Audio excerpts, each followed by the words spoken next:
I'm in my workshop down in the basement. Let me turn this up a little bit. There we go.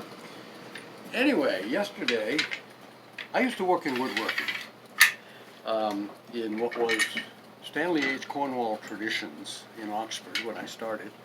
And then it was sold to the Saunders Brothers, and it was combined with one of their companies that was National Wood Products before it closed. And one of the products that they sold, one of the things that they made when I first, actually before I got there, I started in February of '77.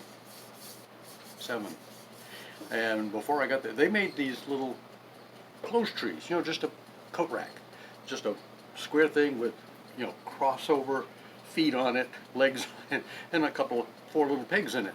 Well, we've got one of those up in our bedroom, and the legs on it, the feet that stick out, are it's pine, it's junk furniture. But when I left, well, I got that. Somehow I got that from the company. It was one they were getting rid of, and I'll take that. So I wrote it out. Well, anyway, one of the feet of it broke off yesterday. Other foot had broken off earlier, and I glued that back together, and it stayed. Well, this one broke off, and I've clamped it together. I've got these bar clamps. This is a Jorgensen. You want a good clamp, buy a Jorgensen. I used to use some of these at night, so I put a lot of glue on it, clamped it together, left it overnight. It's set 24 hours. And it looks good right now. Whether it'll last more than 24 hours, I don't know. If it breaks, I will put some more wood on it and make it last another 100 years. But anyway, when I worked at Stanley Cornwall Traditions, Stanley H. Cornwall Traditions, one of the things I made was the trestle legs for their big dining tables and coffee tables and end tables, not dining tables, coffee tables and end tables we made. Heavy pine, looked like ship's hatches. We had one that looked like a whale. Anyway, I made the trestle legs that went on those with clamps such as that. I liked those clamps better than I like this one. This is an okay clamp. It's the best you can get, I think, for what it is. But I like the ones we had at the woodworking shop. And near the end of the company's existence, our older son worked there.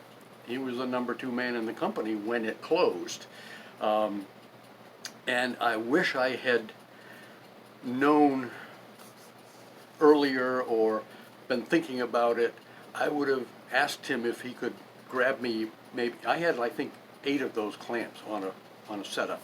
They eventually went to a much bigger clamp system, and those just got stuck in a corner someplace. I would have loved to have had at least 4 of those clamps. I have 2 of these, and I love them, and I use them a lot. And I've got some longer, older clamps that Thelma's dad had out in the workshop when I need really big stuff. I've got 2 old clamps, bar clamps, that work fine. They're big, bulky, they're long and heavy, I should say. Anyway, I wish I had known when our son was working there, when the company was closing. I wish I had thought about it. Could you get me 4 of those clamps? I would have loved to have had those clamps. I didn't get those. I think Thelma bought me those for birthday or Father's Day or something one time. Like, I got them from Home Depot, I think. And I love them. I keep them. I use them a lot.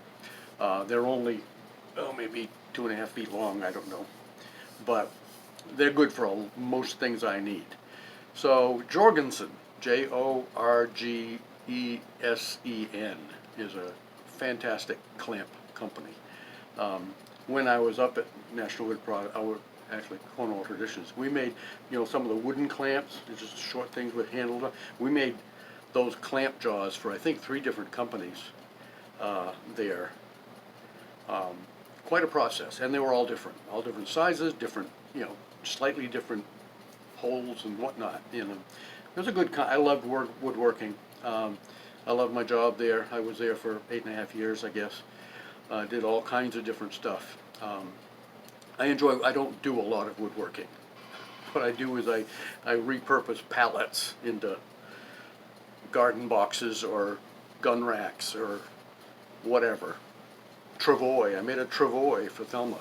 There's a video out there on YouTube. and Rumble probably you can find Thelma's Travois. Have a good day.